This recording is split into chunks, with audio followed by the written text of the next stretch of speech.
Hello students, ये class 10th की CBSE board में 2025 में आया हुआ है एमसीक्यू। तो क्वेश्चन गिवन है, if x is the LCM of 468, y is the LCM of 357 and p is the LCM of x and y, then which of the following is true. तो सबसे पहले गिवन है कि x is the LCM of 468। तो अगर हम 4, 6 and 8 का LCM निकालें तो वो हो जाएगा, पहले 2 से कट करेंगे, 2 टू जा 4, 2 3 जा 6, 2 4 जा 8, देन अगेन 2 से, 2 1 जा 2 और 2 टू जा 4। अब इन सब की मल्टीप्लाई कराएंगे तो 2 इंटू 3 6, 6 इंटू 2 12 और 12 इंटू 2 24। तो यहाँ पे हमारा आंसर जो है वो आ जाएगा, x की जो वैल्यू है वो इन सब की मल्टीप्लाई होगी, मतलब 2 इंटू 2 इंटू 3 इंटू 2 24। ठीक है, एलसीएम है ये 468 का। उसके बाद बोला है कि y is the LCM of 357। तो जो y है वो 357 का एलसीएम है, तो 357 में तो कुछ कॉमन है नहीं, तो डायरेक्ट इनकी मल्टीप्लाई ही होगी।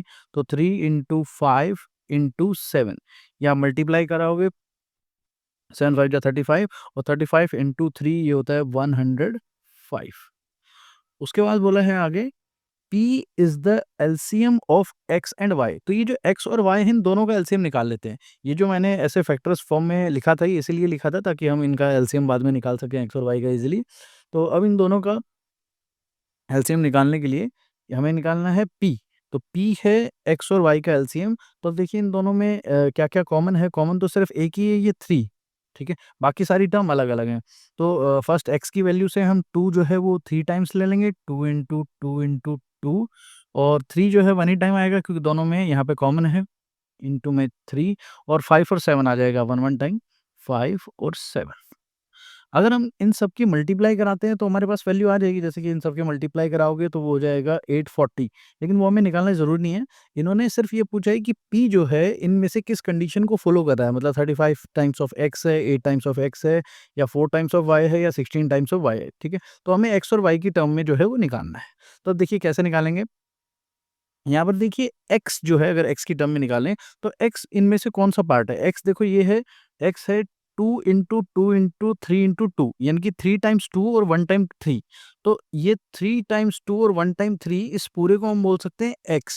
ठीक है, और बचा क्या, 5 इंटू 7। तो 5 इंटू 7 क्या हो जाएगा, 35। तो x ये हो जाएगा इंटू में 35। तो p की वैल्यू यहाँ क्या आ रही है, 35x, जो हमारा डायरेक्टली पहले ऑप्शन से मैच हो गया। ठीक है, अदरवाइज जैसे कि ये पहले दोनों ऑप्शन जो है ये x की टर्म में थे, तो इनमें से एक आंसर होना था, ये 35x आ गया है। ठीक है, और जो दूसरे वाले आंसर दिए हुए हैं हमें, ये p इक्वल टू 4y और 16y में, ये y की टर्म में दिए हुए हैं। अगर हम y की टर्म में बाई चांस निकालते तो देखिए वो कैसे निकलता। y की टर्म के लिए हम देखेंगे y हमारा किसके इक्वल है, 3 इंटू 5 इंटू 7।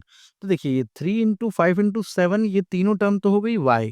ठीक है, और 2 इंटू 2 इंटू 2, ये तीनों टर्म क्या होगी, 8। तो 8 इंटू y जो होगा वो y की टर्म में आंसर होता। अगर इन्होंने y की टर्म में ठीक दिया होता तो ये देते p इक्वल टू 8y, लेकिन इन्होंने p इक्वल टू 4y और 16y दिए हुए हैं, तो ये दोनों गलत ऑप्शन है, और x वाले में 35x हमारा सही ऑप्शन है।